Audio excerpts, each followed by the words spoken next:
Welcome to Bryer's TV Showcase. I'm Bryer and welcome back to another video. You know what the holidays remind me of? Metal. And so in this video, I'm going to be talking about 35 different hard rock and metal albums. And yes, I am putting hard rock and metal together because, if I were to separate them, they'd be pretty short videos each. So this will be a lot more interesting. I will say that some of these albums I have shown before, and so I'm not going to spend too much time on those. I'm mostly going to focus on the ones I have not shown that much. And so that way you get a lot more diversity here. So I'm going to get started, but before I do, please go ahead, if you are a metalhead, please go ahead and give this video a like. And also, if you are new, please go ahead and hit the subscribe button. By the time I'm recording this video, we are 5 subscribers away from 400. I would love to reach that by the end of the year. So not quite the 500 I was, anticipating, but I'll take 400. So please, if you are new, go ahead, hit that subscribe button. So with that out of the way, let's go ahead and get started. So I'm going to start out with the albums I was holding on the thumbnail. And so first up, I'm going with Judas Priest. My favorite Judas Priest album kind of tends to change. I feel like I've given 3 different answers throughout this year alone. One time I think I said Sad Wings of Destiny was one of my favorites, and then another I said Stained Class. Well, I think it changed again, so I'm going to be showing this one off. This is one of their 80s albums, and it's probably my favorite one of the 80s. We have Screaming for Vengeance. Again, killer album. It starts out with the Hellion and Electric Eye, which are both killer tracks, and it goes to Riding on the Wind, another good one. Then you have Bloodstone, Take These Chains, Pain and Pleasure. The title track just rips. And then you have the big radio hit, which was You've Got Another Thing Coming, real catchy number. And then Fever and Devil's Child, just top to bottom, again, killer, no filler type album. So Screamer for Vengeance by Judas Priest. And Judas Priest, one of my favorite bands of all time. Love them. As with this band, I've shown this before, but I guess I'll still show it. But this is my favorite Iron Maiden album. We have Power Slave. Again, it's still my favorite. Absolutely love everything about it. Again, great storytelling. Bruce Dickinson's vocals just off the chain. Bass work. I mean, come on. But yeah. I talked about this album quite a bit, so I'm not going to spend too much time on it. So let's keep moving. Here's one I haven't shown that much, and we have AC/DC. Again, a hard rock classic. Again, you say what you will about AC/DC. Again, some people love them, some people aren't that much of a fan of them, but I'm definitely on more of the fan side. Again, just very catchy, memorable riffs throughout, especially on this album. Again, Hell's Bells. Shoot the Thrill. I love Shoot the Thrill. That's one of my favorite songs ever. But all the other deep cuts on here are good, like What Do You Do for Money, Honey, Giving the Dog a Bone, Let Me Put My Love Into You. And then, of course, the iconic title track with that iconic riff, like da da da da da da da. I butchered that, but you get what I'm trying to say. Again, You Shook Me All Night Long. Yeah, produced by Mutt Lange, of course, and so it has that great audio quality. But yeah, classic hard rock album. I love AC/DC. I'm not ashamed to admit it. Then we have Megadeth. We have Rust in Peace. Yep, I'm definitely a Megadeth fan. If you were to ask me like maybe 3 years ago, I would have said I would have preferred Megadeth over Metallica. I think I slightly prefer Megadeth, but it's not by much, and I still love Metallica, and we're gonna get to them later. But yeah, this is probably my favorite Megadeth album as of now. Yeah, just so many great songs on here. Again, very heavy. This is like one of the great thrash metal albums ever. Just Holy Wars, spectacular. Hangar 18, Take No Prisoner, Five Magics, Tornado of Souls, great one. Yeah, just great thrash at its finest. Alright, so those are the ones I was holding on the thumbnail, but now let's get into the other albums I'm going to be showing. Again, another heavy metal from a very well-known heavy metal singer. We have Dio, or in other words, Ronnie James Dio. This is his solo band. Again, Holy Diver, classic metal track from the 80s. But other songs, Stand Up and Shout, Gypsy, Caught in the Middle, Love Caught in the Middle. Don't Talk to Strangers, Straight Through the Heart, and of course has the other big hit, which was Rainbow in the Dark, which is also very good. Like the keyboard riff on that one. But yeah, Ronnie James Dio, I mean, along with Bruce Dickinson, Rob Halford, definitely up there in one of the greatest metal vocalists ever. And now let's talk about Metallica now, while I just talked about Megadeth not that long ago. Of course, we have Ride the Lightning. Again, I've shown this album before, so I'm not going to spend too much time on it, but it's my favorite Metallica album right now. Again, type the bottom, all killer, no filler. Here's another one I've shown quite a lot. Queensryche, Operation Mindcrime. Again, we have a nice heavy metal concept album. Again, concept album, you know, got the main character gets involved in this, like, how do you describe them? Like this terrorist group trying to take out any government officials. But yeah, it's a very interesting story. And some of the topics this album talks about are, I'd say, are still pretty relevant even today. But yeah, it's absolutely fantastic. And of course, Jeff Tate, another famous heavy metal singer, just absolutely spectacular. So Operation Mindcrime, fabulous album. Let's go ahead, let's talk about some Led Zeppelin while we're here. Again, Led Zeppelin, there are many Led Zeppelin albums I could have chosen because, I mean, technically my favorite album is Physical Graffiti. That's my favorite Led Zeppelin album. But of course, when talking about Led Zeppelin, might as well show off Led Zeppelin 4 or Untitled, or whatever you want to call this one. But yeah, it's a classic album. I believe it's still their best-selling album. I mean, again, same thing here. Like, so many iconic songs on here. Even Four Sticks, which I'm not too crazy about, is still great. I still enjoy that song. But all the other songs on here are also classics. Of course, you have Black Dog, Rock and Roll, Battle of Evermore, Stairway to Heaven. I mean, how could I forget that one? When the Levee Breaks, Going to California, which is more of a ballad, but that's probably my favorite song on this album, if I'm going to be honest. Absolutely spectacular. You also got Misty Mountain Hop, and yeah, that's pretty much the whole album here. But yeah, terrific, classic rock album. I mean, you got the artwork. It's just, what else can't be said about it? What else can be said? I'm not sure which one fits better, but you get what I'm trying to say. All right, again, another album I talked about not that long ago, Rainbow, Rising. So again, we have Ronnie James Dio again on vocals, and Ritchie Blackmore from Deep Purple. And yeah, it's a terrific album. This has probably some of Ronnie's best vocals and also some of Ritchie's best solos. But yeah, Cozy Powell on drums. I mean, great band. Blue Oyster Cult, Secret Treaties. Again, my favorite. I wanted to show Spectres, but I probably should have shown Spectres if I'm going to be honest, because, you know, show something a little bit different. But yeah, oh, again, Secret Trees though, good album.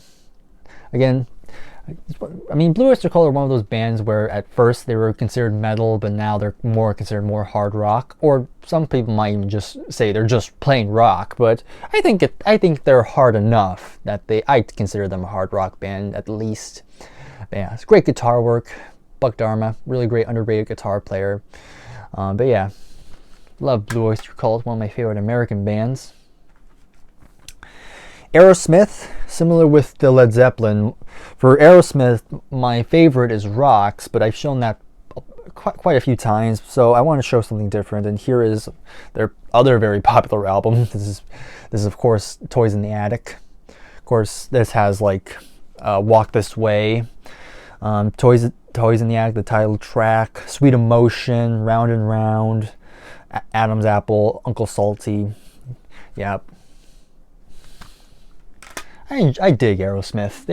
They're not my all-time favorite band, but I always had a soft spot for them, especially their 70s stuff.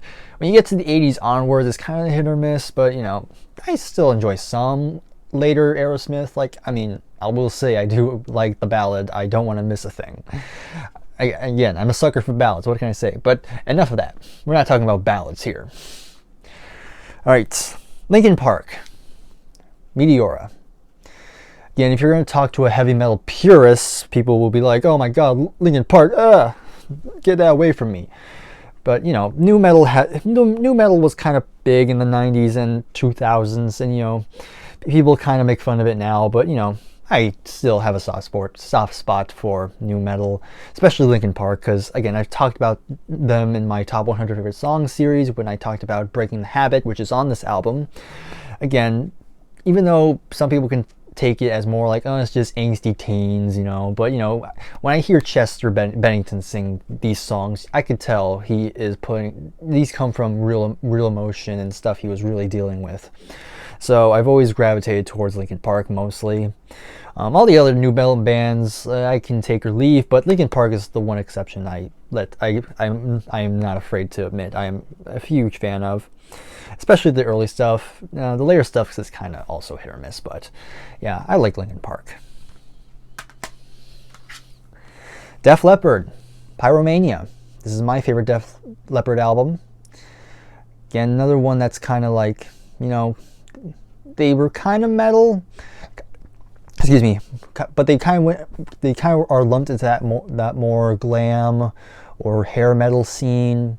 You know, people are kind of, you know, people kind of take that term as a negative, but you know, I personally don't care. But Def Leppard, another band I enjoyed. I mean, my mom actually saw Def Leppard live in concert.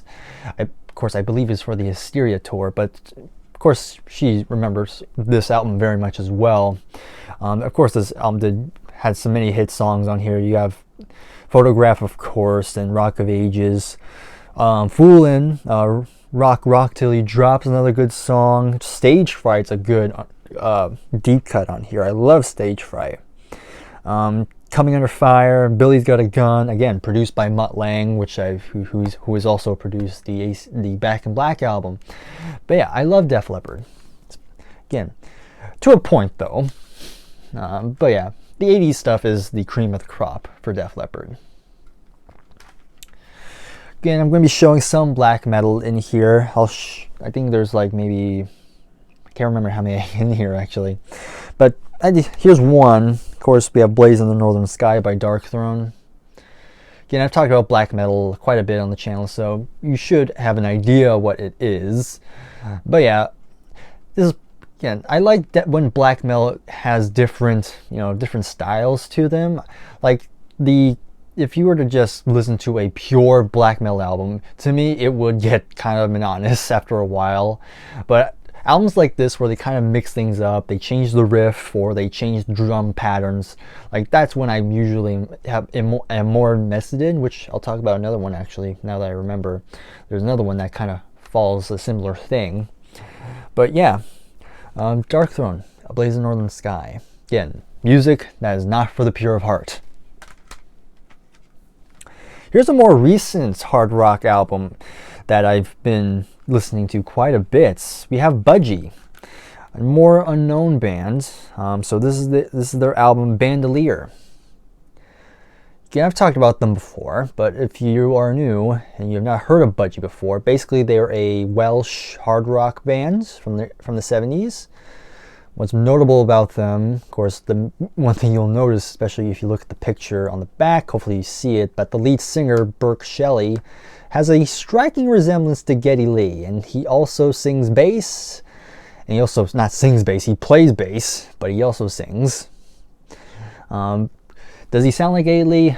No, I don't think so. At least to my ears, he doesn't really sound like Geddy Lee. But, you know, he definitely has those similarities. He even has very similar glasses that you see Geddy wore sometimes. If you see like interviews of Geddy Lee, he had like big glasses in the 80s. But yeah, it's kind of a similar thing, kind of interesting. But musically, they don't really sound like Rush, so don't expect them to sound like Rush. They're just a very good hard rock band, so I think they're worth checking out. Talk about some German metal. We have Accept, Restless and Wild, killer album.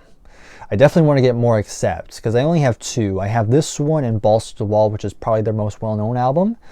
But yeah, this is also killer album. So I'm not going to spoil it, but you have to just listen to the first song. Excuse me, you have to listen to the first song, Fast as a Shark. just listen to that. I'm not gonna say anything. Just listen to the whole song, and you might be surprised. But yeah, I love it. I really do love this album. The title track's also really good. Shake Your Head, Neon Nights, Princess of the Dawn, which is actually very simple to play on bass. But yeah, except Restless and Wild. Michael Schenker Group. Again, Michael Schenker, at this point formerly of UFO. This is his own group, and this is my only one I have. And you have Graham Bonnet on lead vocals, which I have been recently become quite a big of a fan of Graham Bonnet as a vocalist. I love his style on here, especially on this album. Again, another all killer, no filler on this one. Just absolutely spectacular riffage, great solos, and I already mentioned the vocals. But yeah, title track, Rock You to the Ground, Dancer. Great. Dancer has kind of a more commercial sound to it, which is actually pretty good. Samurai, Desert Song, which might be my favorite song actually on this album. Broken Promises, Searching for a Reason, and Ulcer. And also has a bonus track here, Girls from Uptown, which is also pretty good. But yeah, another great album. Again, another album I've shown before, Black Sabbath, Sabbath Bloody Sabbath. It's my favorite Black Sabbath album. I'm not going to spend too much time, but yeah, I love it. Nightwish, more symphonic metal bands. So here is their album Once.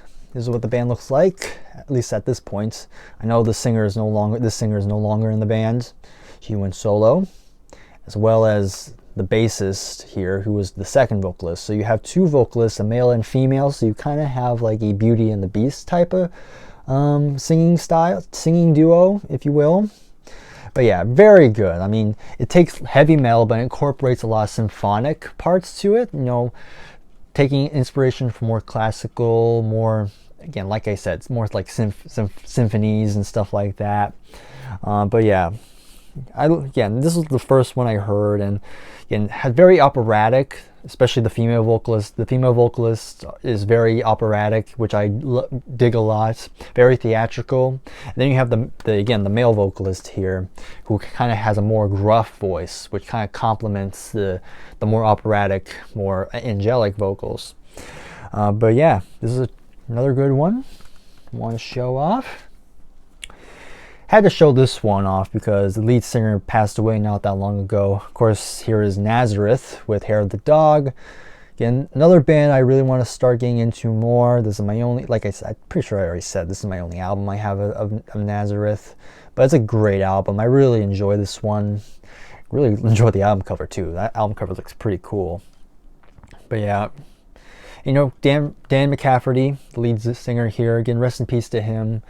Again, hopefully I'll listen to more of Nazareth in 2023. Here's another pretty somewhat obscure band. I'm sure the lead singer has some recognition, but we have Sanctuary with their debut album Refuge Denied.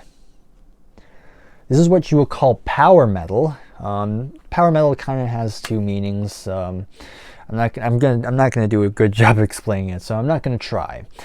But yeah, the lead singer here, you have Warrell Dane, that's the vocalist, and again, definitely has a very high, almost operatic type of voice. Kind of reminds me of Rob Halford to some extent, which of course I dig that singing style, so of course I enjoy it. But yeah, great riffs in here, and it's very memorable songs on here. And funny enough, this was actually produced by Dave Mustaine of Megadeth, surprisingly. So that's pretty cool, I must say. But yeah, I think this is another really kind of obscure band that's worth checking out if you're into like more power metal. It's not like the power metal which has keyboards in it. This is kind of more, definitely more guitar based. Here is progressive death metal. Opeth, Still Life, another concept album. I've talked about this before. It definitely has a kind of an anti-religious message, but you know, again, I respect all religions. So if you're a religious person, do not listen to this album. Just do not. because you will not like this at all. And you know, the vocals probably won't help either.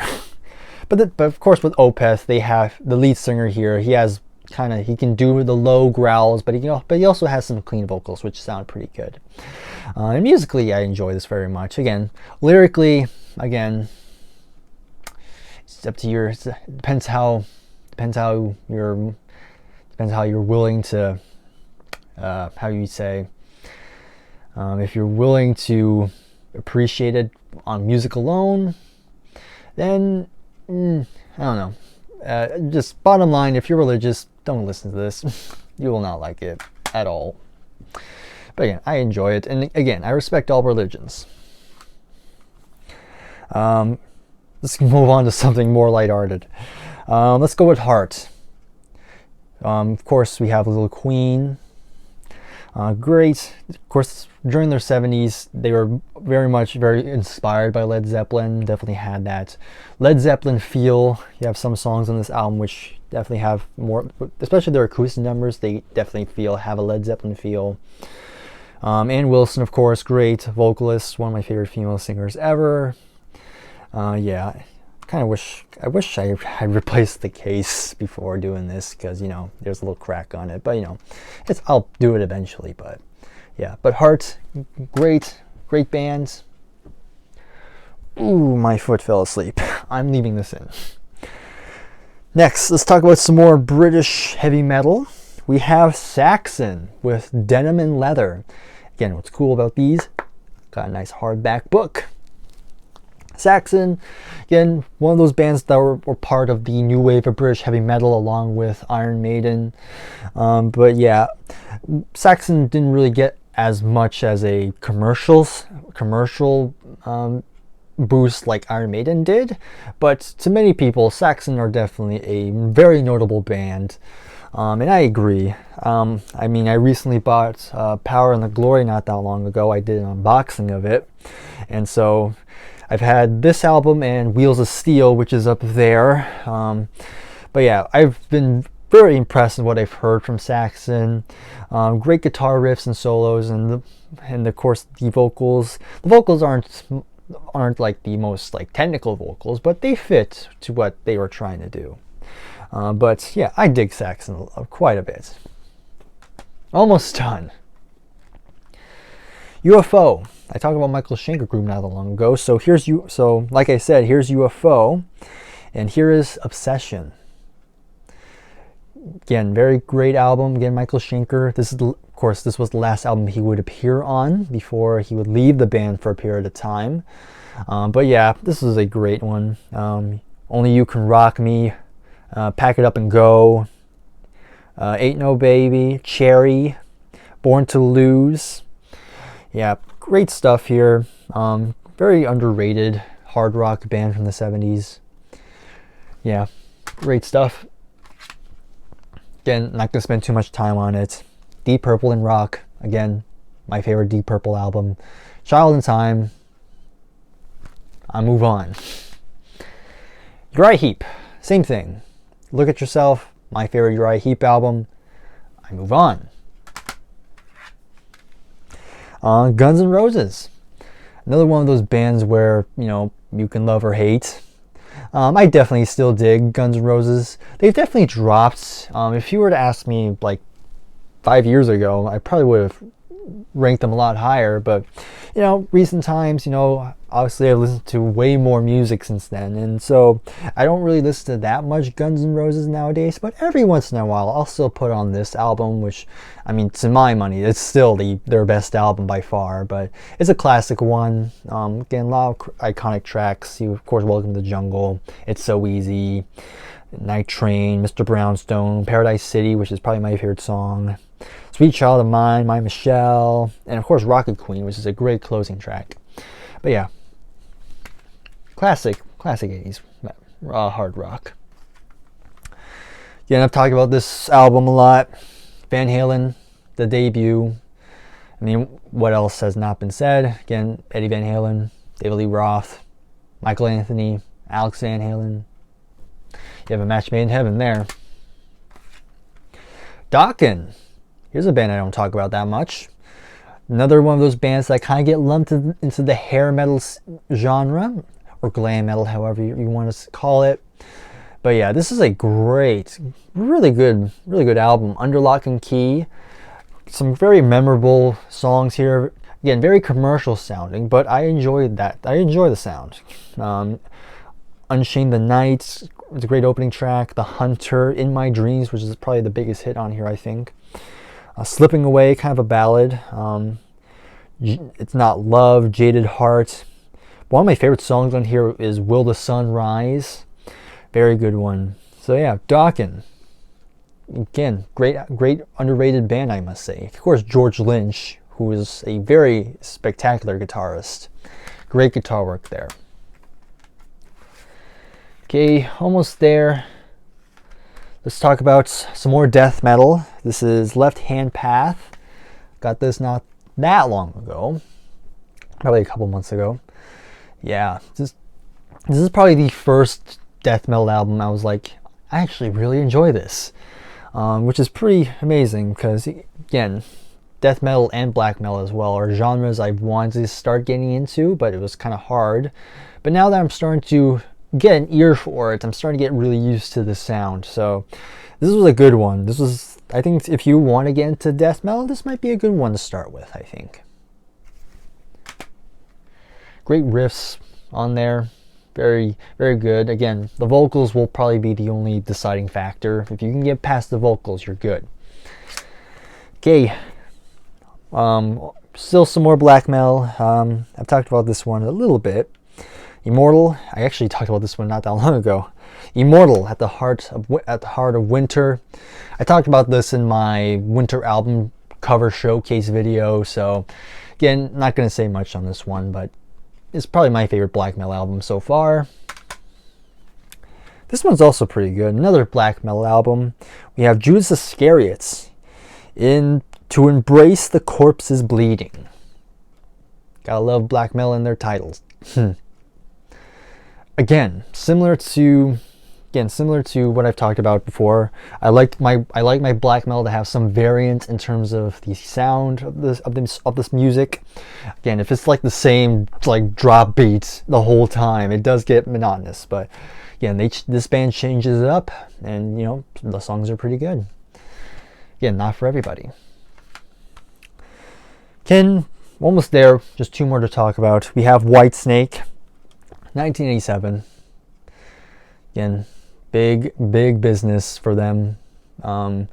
Slide It In was also pretty good. I was kind of considering talking about that one instead, but I went with this one because, again, it's my favorite Whitesnake album. Still the Night, Give Me All Your Love, Bad Boys, Is This Love, which is the ballad, but I love ballads.